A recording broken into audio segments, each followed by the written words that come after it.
আমাদের অনেক গেস্ট যারা ৩ মাস ৪ মাস কিংবা ৬ মাস আগে ট্যুর বুকিং দেয়, বাংলাদেশের এই পরিস্থিতির কারণে তারা কিন্তু অলরেডি ট্যুর ক্যানসেল দিচ্ছে।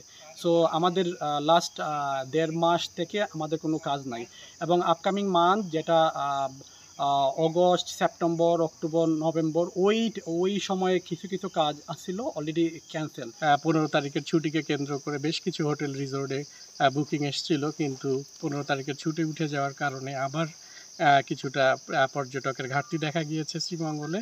আমরা আশা করছি ট্রেন এবং অন্যান্য যানবাহন স্বাভাবিক হয়ে গেলেই শ্রীমঙ্গলের পর্যটক ধীরে ধীরে বাড়তে থাকবে, এতে হোটেল রিসোর্টগুলো আবার পুনরায় তাদের আগের সজীবতায় ফিরে যাবে।